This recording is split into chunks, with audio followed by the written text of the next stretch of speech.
que estão aqui hoje no Facebook, YouTube e Instagram. Sejam muito bem-vindos. O nosso encontro de hoje será Bastidores do Artigo Científico, em que eu respondo as dúvidas ao vivo de vocês. Então, vamos conversar hoje sobre esse ponto muito importante. Bem, seja muito bem-vindo, seja muito bem-vinda a esse nosso espaço. Eu me chamo Ana Godoy e eu ajudo pessoas da área da saúde a escrever esse artigo científico em um mês de forma descomplicada. Então, você que está aí assistindo pelo Instagram, YouTube, Facebook, Bastidores do Artigo Científico, seja muito bem-vindo, seja muito bem-vinda. Esse é o nosso esquenta para o nosso evento que vai acontecer a partir de segunda-feira. Serão 6 encontros em que nós teremos aí aulas ao vivo, nós teremos muito conteúdo, muita informação para você destravar o seu artigo científico. Então, se você ainda não se inscreveu, corre lá e se inscreve, participa desse evento. O link está disponível na bio do Instagram ou por meio do www.cienciaemtexto.com.br. Vamos lá, gente, de pergunta. Eu vou ler aqui para vocês que estão no YouTube e Facebook as perguntas que tiveram. Muitas, inclusive. Vamos lá. A primeira pergunta é: tenho que fazer um resumo, o seu curso vai me ajudar ou o foco é apenas artigo? É muito interessante essa pergunta, porque todas as vezes que nós estamos aprendendo a escrever um artigo científico, nós vamos trabalhar ali com a informação também do resumo. Todo artigo científico precisa ter um resumo. Então, esse curso ele vai te ensinar desde o ponto em que você precisa escrever a introdução, um método, resultados, discussão, conclusão do seu artigo, ainda o título e o resumo. Então, eu vou te explicar todas as informações detalhadas nesse evento. Então, sim, você vai poder tirar as suas dúvidas em relação ao resumo e aprender o que está para além do resumo. Porque, no fundo, a gente faz um resumo para depois tentar publicar um artigo científico, não é? Então, vai estar assim. Vamos lá para a segunda pergunta. Aqui. Olha, essa pergunta é bem interessante. Resultados de discussão juntos rola? É legal a gente pensar sobre isso, porque o nosso conforto de escrever cientificamente nos leva a entender que vai ser muito mais fácil para mim escrever resultados de discussão junto. Isso é uma prática especialmente de quem é iniciante na redação científica, da pessoa que ela está começando a escrever cientificamente. E aí, o que acontece com isso? Você, quando une resultados e discussão, acaba, naquele momento ali, causando um tipo de confusão para o leitor. Para o autor, obviamente, é muito mais fácil, mas a gente não pode escrever pensando no autor. A gente tem que escrever pensando no leitor. Qual é a facilidade de compreensão dele daquilo que ele está vendo, que ele está avaliando, que ele está mensurando. Então, é muito importante que você separe a sessão de resultados da sessão de discussão. E eu quero te dizer os pontos aqui agora que causa esse problema, que causa essa confusão na hora que você está aí pensando nessa sua sessão de resultados de discussão. Bem, quando a gente vai discutir, a gente faz ali uma síntese de informações e uma comparação com a literatura, certo? E neste ponto, se eu apresento o meu resultado e imediatamente comparo com a literatura, o leitor pode fazer uma confusão do que é o resultado do seu artigo e o que é de fato ali a discussão ou o resultado de outro artigo. Porque a comparação com a literatura, você vai trazer outros resultados e comparar com os seus. Então, assim, o que eu percebo todas as vezes que eu recebo um artigo para eu dar parecer, que fala ali de resultado junto com discussão? Eu peço para separar, porque o autor tem dificuldade de trazer de maneira clara e distinta para o seu leitor o que é cada seção.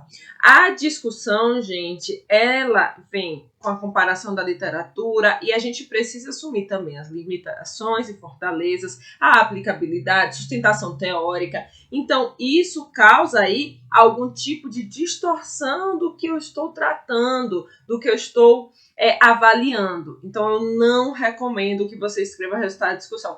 Aí, sabe onde é que piora essa situação quando nós estamos aí escrevendo cientificamente?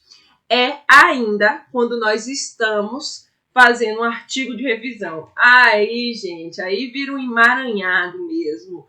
Porque o artigo de revisão, ele vai tratar uma síntese de informações da literatura, que você vai escolher qual é o tipo de revisão que você vai fazer. Então, se você pega a discussão de uma revisão, faz junto com os resultados do seu artigo, vai ficar confuso o que é resultado que você está comparando na revisão de outros trabalhos com o resultado do seu artigo. Então, eu não recomendo de jeito nenhum que vocês façam isso. Juntem aí a discussão e os resultados, tá? Deixa eu ver aqui uma outra pergunta.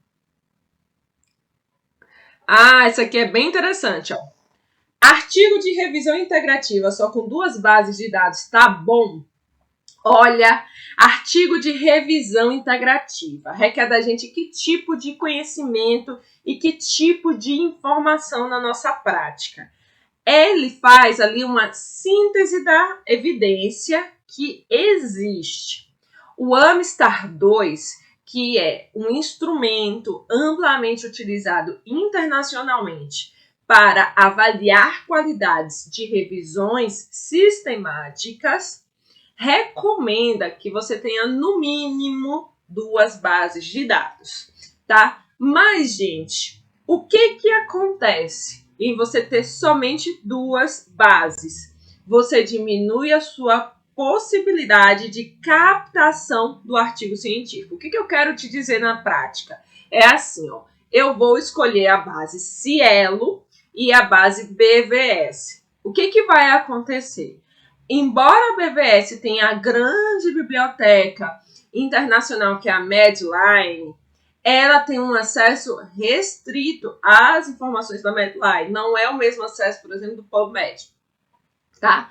E aí, se você escolhe, por exemplo, essas 2 bases, existe uma grande probabilidade de você captar uma quantidade de artigos bem menor do que se você tivesse incluído a base PubMed, por exemplo.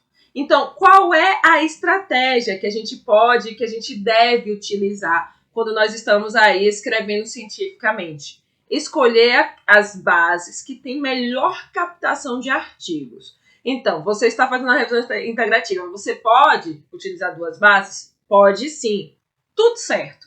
Mas escolha pelo menos, se você se restringir a 2 bases, escolha pelo menos aquela que tem maior captação. E hoje, Ana, quais são as bases que têm a maior captação, pelo menos que a gente adota aqui no nosso dia a dia? É claro que pode ter base lá da China, base lá da Suécia, que a gente desconhece.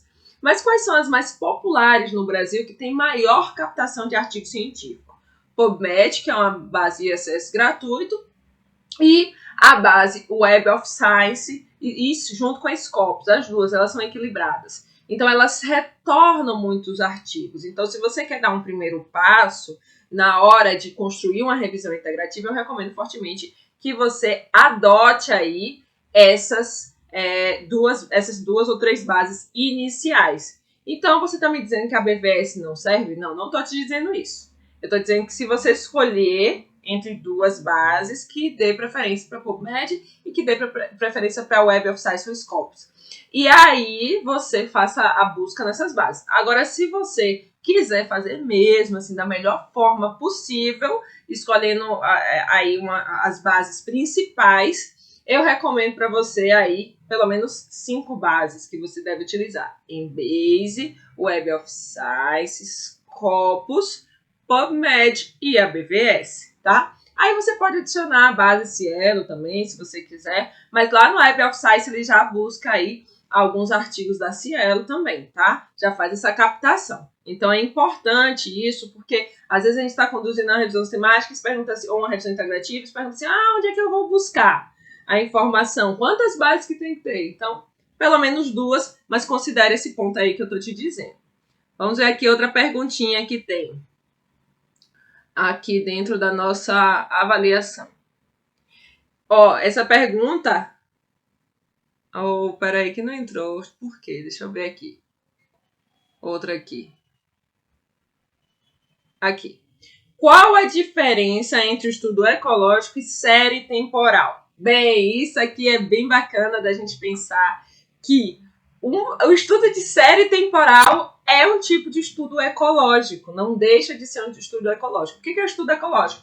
É o estudo que a gente trabalha com dado agregado. O que é o dado agregado? Eu tenho lá informação, por exemplo, 20 pessoas morreram de Covid no Distrito Federal. Então, dado agregado vai representar o quê? 20 no universo de 100, 20%. Então, é quando eu tenho essa resposta aí fechadinha. Então, 20% das pessoas morreram por causa da Covid-19. Então, esse é o dado agregado. Agora, se eu quiser saber se quem morreu era do sexo feminino ou do sexo masculino, eu tenho que desmembrar esse dado. Então, o estudo de série temporal é o quê, gente? É aquele estudo que eu vou avaliar uma tendência. Eu quero saber se está aumentando os indicadores de hanseníase em menores de 15 anos. É o tema, inclusive, de um aluno minha no DPA1, esse tema aí. Se eu quero avaliar se a incidência está aumentando ou diminuindo em relação à hanseníase. Então, o que acontece aí? Eu estou avaliando a tendência, se vai aumentar, se vai diminuir ou se vai estacionar. Então, o estudo de série temporal ajuda a gente a entender esse ponto. O que está acontecendo? Então, o estudo de série temporal é um estudo do tipo ecológico. Então, isso aí a gente não faz distinção. Agora, o estudo ecológico tem outras características em relação a outras questões que a gente pode trabalhar. Deixa eu ver aqui a outra perguntinha. Vamos ver aqui se vai entrar. Isso aqui não consigo colocar. Deixa eu ver. Agora foi. Essa pergunta é bem legal, Tem alguns artigos que são mais curtos. Qual a diferença? Ótima pergunta. Gente, tem vários tipos de artigo. Então, tem a carta ao editor, que tem sido cada vez mais comum as pessoas pegarem resultados preliminares da sua pesquisa e mandar em forma de carta ao editor e o editor aceitar e publicar. Tá? Eu acho que às vezes isso é uma estratégia para que para que a resposta venha, a divulgação científica venha de maneira mais rápida, porque a carta ao editor não passa por revisão por pares. A carta ao editor, quem decide é o editor. Então, se ele olha, ele acha interessante, ele já manda publicar. Tá? Então, algumas pessoas têm feito isso e é um artigo mais curto. Tem a comunicação curta, ou a short communication, que é o quê? Essa comunicação curta, ela representa ali na nossa prática que a pessoa escreveu ali a introdução muito pequena, às vezes nem tem introdução, método, resultados e uma breve discussão, tá? Então, assim, o que a gente perde com esse tipo de artigo? A oportunidade do artigo de curta comunicação, a gente perde ali a oportunidade da pessoa poder discutir um pouco mais os seus resultados para que o leitor entenda. Então, é um tipo de artigo muito breve que vai fazer com que a gente não consiga ali entender, talvez, os resultados de maneira mais aprofundada. Eu estou conduzindo uma revisão sistemática sobre o sistema sanguíneo, o grupo ABO, do tipo de sangue, e a relação com a Covid-19. E foi interessante que apareceu um estudo de curta comunicação, né, que eles chamam, short communication. Então, o que aconteceu ali? Ele trouxe um resultado sobre a questão do tromboembolismo e da COVID, a relação com a Covid-19. E aí ele não trouxe do sistema BO, embora ele falasse no resumo. Então, por causa, talvez, do limite de palavras, ele cita de maneira geral na pesquisa dele a questão do tipo sanguíneo, mas não traz isso nos resultados.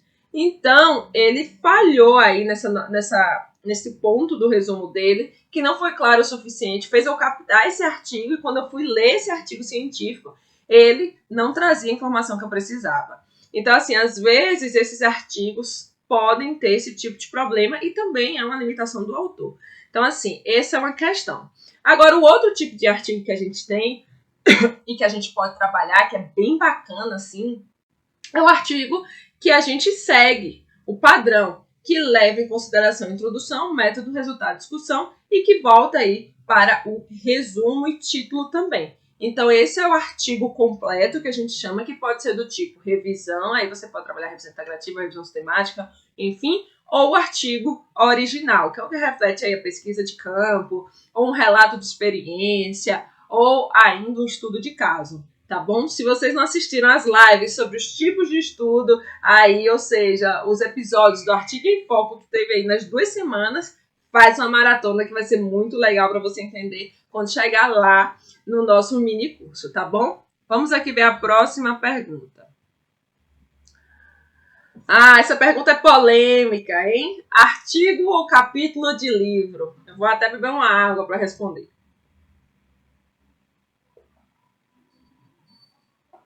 Bem, gente, depende do seu propósito de vida, né? Por que eu estou falando isso? Porque o capítulo de livro, ele é ali algo que a gente vai trabalhar de maneira mais teórica alguma informação. Eu posso apresentar um resultado de pesquisa?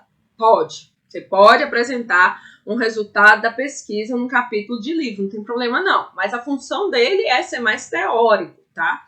Agora, o artigo científico, ele já tem outro propósito. Ele já tem o propósito de trazer uma evidência científica voltada ali para uma pesquisa, uma revisão, tá? Então, a ideia do artigo científico é síntese de evidências. E no capítulo de livro, discute um pouco mais teoria, assim como a revisão de literatura, que pode ser ali em forma de artigo. Então, se você me pergunta assim, Ana, o que você prefere escrever? Eu prefiro escrever artigo científico. Ana, o que pontua mais nas seleções de mestrado e doutorado? Artigo científico. O que pontua mais na seleção de professor substituto ou de professor efetivo? Artigo científico. Então, sem dúvidas, o artigo científico está lá na frente, que a gente vai tratar e vai avaliar. Então, isso é bem interessante. Tem uma pergunta aqui da Leila. Estudos qualitativos. Quantos participantes serão considerados para bom estudo? Então, Leila, sua pergunta é bem legal. Porque, assim, o estudo qualitativo, diferente do estudo quantitativo, nós não temos ali uma quantidade mínima de participantes. Porque o estudo quantitativo, eu faço lá um cálculo amostral e eu tenho aquele mínimo ali que vai acontecer, ou aquele dentro daquele universo, o mínimo que vai ser. Já o estudo qualitativo, a gente trabalha com outras técnicas. Quais técnicas? Da gente avaliar a saturação da informação. E o que é isso? Você vai ter que entrevistar as pessoas ali a ponto de saber quanto que aquele discurso que responde ao seu objetivo se repete muitas vezes. Às vezes você vai estar entrevistando ali 5, 10 pessoas no estudo qualitativo e vai ser suficiente, porque o discurso ele se repete com o público, com os participantes. Então, é por meio aí da saturação de ideias e de informações que você delimita esse ponto, que você caracteriza essa ideia de que há informação, de que o limite ali da sua amostra ela é moldada. Então, o que acontece no estudo qualitativo? Você tem que ir lá, coletar o dado, perceber e avaliar se você vai ou não um pouquinho aí para mais ou para menos dentro desse tamanho. Mas, se você me perguntar por onde é que eu começo, o mínimo que eu começo, ali pensando numa recomendação e não numa obrigatoriedade, tá? Pelo menos 5 pessoas. É interessante que você comece entrevistando pelo menos aí 5 pessoas. Agora, isso é uma recomendação, não é uma obrigação. Diferente do estudo quantitativo, que é uma obrigação, é obrigatório você ter o cálculo do tamanho mínimo da amostra, tá? Então, isso vai depender do seu tema, vai depender do tipo de discurso que você vai avaliar, do tipo de análise que você vai fazer, do seu público. Então, assim, o estudo qualitativo exige da gente essa sensibilidade prévia para conhecer a nossa comunidade, a nossa população, os nossos participantes, para que a gente consiga definir esse tamanho mínimo, tá? Então, isso aí essa pergunta é bem interessante, viu? Vamos lá. A pergunta que não quer calar. Por que meta-análise é tão difícil? Eu diria que o problema da meta-análise, a dificuldade da meta-análise, não é a meta-análise.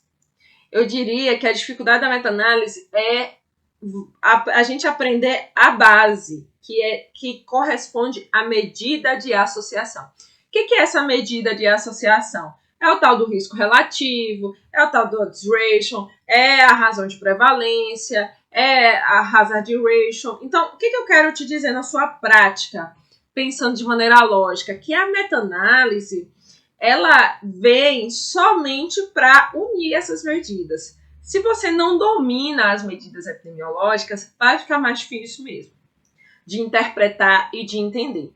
Então, a dica que eu passo aqui para vocês que querem aprender revisão sistemática, querem aprender meta-análise é: aprenda a medida de associação. Porque se eu domino as medidas de associação, eu consigo entender isso, a meta-análise vai ficar muito mais fácil de ser compreendida. Ana, então qual é o primeiro passo? É entender a tal da tabelinha 2x2, que trabalha a seguinte caracterização. Na tabela 2x2, eu vou avaliar o quê? Quem é exposto, doente, quem não é exposto, doente, quem é exposto, não doente, e quem é não exposto e não doente. Então, quando eu faço a avaliação desses grupos, eu vou conseguir gerar aí uma medida de associação, e a partir dessa medida de associação, eu vou interpretar para avaliar se essa associação ela representa um fator de risco, representa a chance de um evento acontecer ou a probabilidade de um evento acontecer. E como é que eu defino isso? De acordo com a medida epidemiológica que você está avaliando. E aí, gente, quando você aprende a medida epidemiológica, a sua interpretação, o caminho da meta-análise vai ficar muito mais fácil de você conseguir lidar. Então, o que eu posso lhe dizer para um começo é isso. É que você aprenda as medidas de associação para que a meta-análise fique mais fácil. Porque o programa estatístico, ele vai rodar a meta-análise para você, isso aí é fato. E você não vai ter dificuldade em aprender no programa estatístico. Você vai ter dificuldade em interpretar o que aqueles resultados representam. Então, a dica valiosa que eu passo é essa daí. Vamos ver aqui outra pergunta. Essa aqui. Olha, isso aqui é para quem está participando do evento. Estou no grupo do WhatsApp. É por lá que tenho acesso ao link.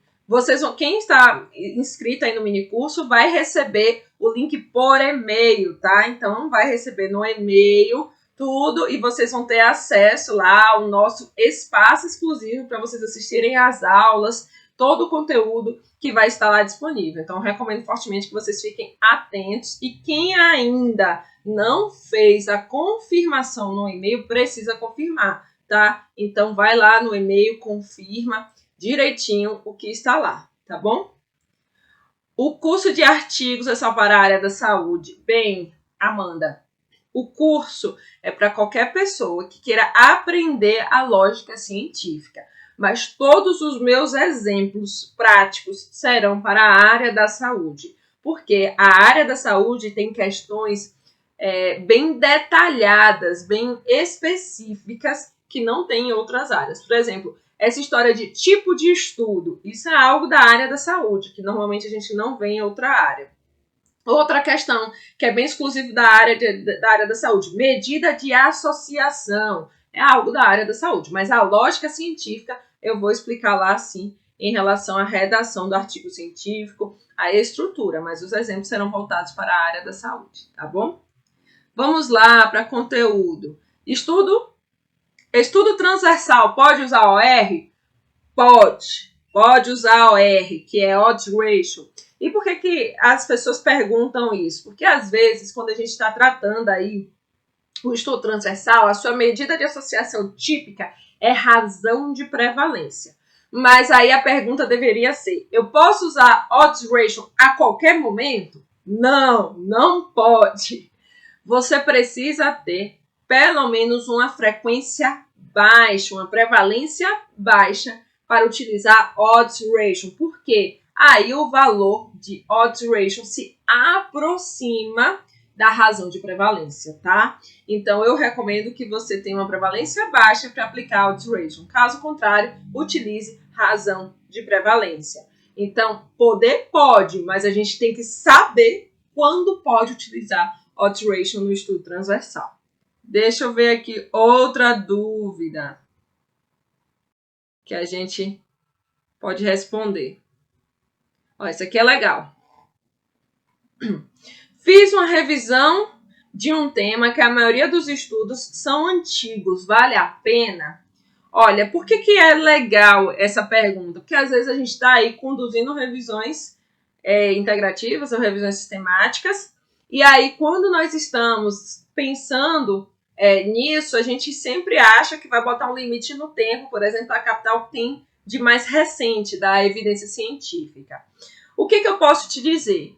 Que se não existe outra revisão publicada acerca do tema com os mesmos artigos, você deve publicar para mostrar a importância de se fazer mais pesquisas acerca daquele tema. Então, se você tem uma pesquisa aí original, certo? Que você precisa conduzir, a revisão está te mostrando que os estudos são antigos, é um alerta de que a gente ainda precisa estudar esse tema e que é importante.